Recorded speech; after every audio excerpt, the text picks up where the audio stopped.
Well, okay, guys. So as I said, I'm gonna talk about relationship between parents and children, and also the teacher and children.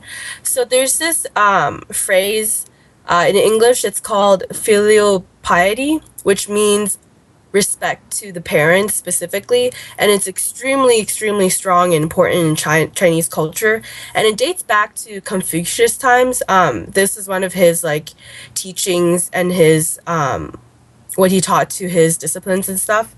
And it is a moral conduct and it's a point of virtue and is extremely important within the history and culture of China. And so, like, there are five relationships that Confucius says. There's the sibling to sibling relationship. There's the parent to children relationship, which is the one that I'm going to talk about. There's also the husband and wife. There's the friend to friend, and then there's the ruler to subject, or like master to discipline kind of thing. So, how would you act towards your parents is really important, and you have to show them respect, and you have to be polite to them. You have to be considerate, loyal. Growing up in a Chinese household, I was kind of taught that. I wasn't as harshly taught that, or it wasn't a huge deal, but do respect my parents and I show them that I care. And it's also known to respect your elderly as much as possible to your older siblings, your grandparents, your other older cousins, or anything. For example, like my younger brother, he's 11 years old, and in America or in like the North American area, you would probably call your siblings by their first name. For me, my brother has always called me sister in Chinese. I've rarely heard him call me my first name. Now that I think about it, it's actually kind of like interesting. It's weird. He never really called me by my first name. And if he ever started, it'd be kind of like, why are you calling me by my first name? This is not right. So Yeah. he's always called me sister in Chinese. We've always called our parents mom and dad, never by first name. That goes along with cousins, that goes along with grandparents, uncles, aunts, all by formal names, formal family names instead of their first names, because that's a sign of disrespect, kind of. Um, so, um, Along with respecting your parents, you always listen to them. You always follow their rules. In Chinese culture, it's expected that when you grow older and they're older, you take care of them. So always giving back to the parents they because they given to you so much when you're younger. So expected of me to when I grow older, when I start to have a career and have money and stuff, I would give back to my parents as much as I can. And I've been taught that since I was young. I've agreed. I'm gonna do that when I'm older. But yeah, so respect to the parents and elderly is really important in Chinese culture. Going along the lines with that, respect to your teachers is as is as important to your respect to your parents. Confucius puts it on the same level almost because how it's seen is that when your teachers are taking care of you, it's like they're taking you into the family. So it's like they're your parents during the time that they're teaching you and they're taking care of you. So it's like there's your second parents, second set of parents. So you have to show them the same respect you do to your parents. Um, China actually has the highest level of respect for their teachers. Do you know how is it in the UK? How is the class environment, like the students and teacher interaction? Yeah, well, a lot of kids there go to private school, like more than half, I think. And so there's a very different kind of teaching style and stuff from what I get from like K through 12. Well, it's not K through 12 there, but from like younger kids. And like they're like a lot of them are like religiously oriented private schools, and like they have to wear uniforms, and it's very like regimented from what I get.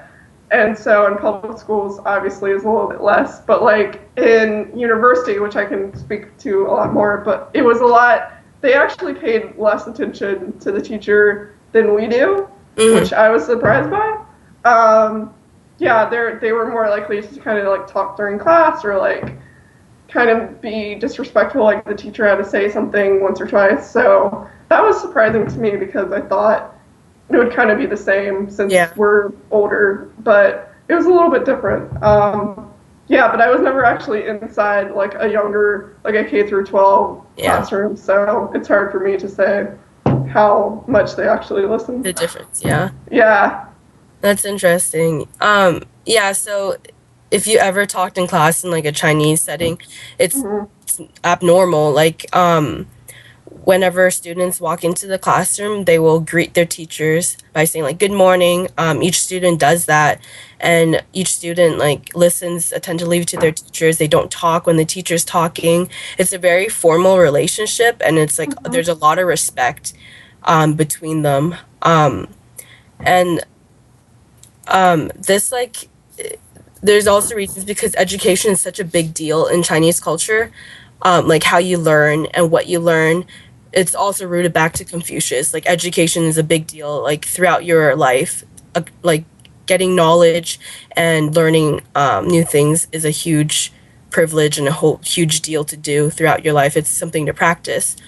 Um, Along with that, my mom actually used to be a gym teacher in China, and she would tell me that, like, even though she was a gym teacher, she wasn't in math or science or any of those like main subjects. She still like every morning when her students walked in. She taught high school, so they were pretty old.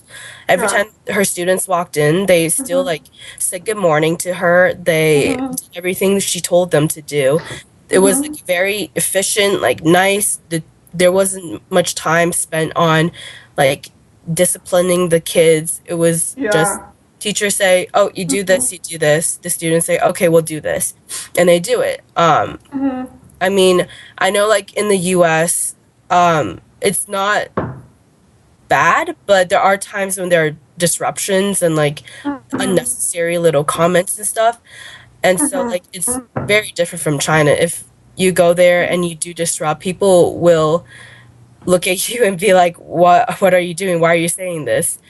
But What yeah, would happen? What would happen if someone disobeyed, like, or talked out of turn or something in it's China? it's like it's also a very social thing. So if you were the one to talk out of turn, everyone around you would be like, what are you doing? Because over here, Hmm. if one person talks out of turn, there might be someone who's behind them and like, yeah, yeah, you're right, and like people agree, and then you're not like the only one singled out. But over Yeah. there, it's so abnormal to talk out of class Hmm. that like socially the people around you will make you feel really uncomfortable if you talk out. um Gotcha. yeah, I mean, there's Okay. probably some discipline too in there, especially if you say Okay. something really disrespectful. Yeah. Yeah. um yeah, so the teacher and student relationship is as important as parent to students. Pretty much just there's always a respect for the elderly, always respect for people who are older than you. But that's how I grew up learning, and that's how my parents did. And yeah, that's all I have to say about the values kind of between relationships in China. So that ends our lesson, I guess. I just Yeah. need to say thank you to you guys, especially the morning class because I've worked with them. Um, it was great working with you guys, telling you about the China and like the culture behind it and everything. You guys had some great questions. It was fun interacting, asking you guys questions, you guys answering back. Um, I hope you guys learned something. Take it to heart. Maybe you'll see China for yourself one day and experience it. Yeah. Yeah, I want to thank both classes, but particularly the afternoon class. It was really awesome to get to meet you guys, and like you guys work so hard on all this, on actually engaging in global issues and stuff like that, and that's going to be really amazing throughout your life to hopefully get to go places and maybe England, because it's really cool and I would definitely recommend it. But it was really awesome working with you guys, and thank you to the teachers especially for having us. So thanks.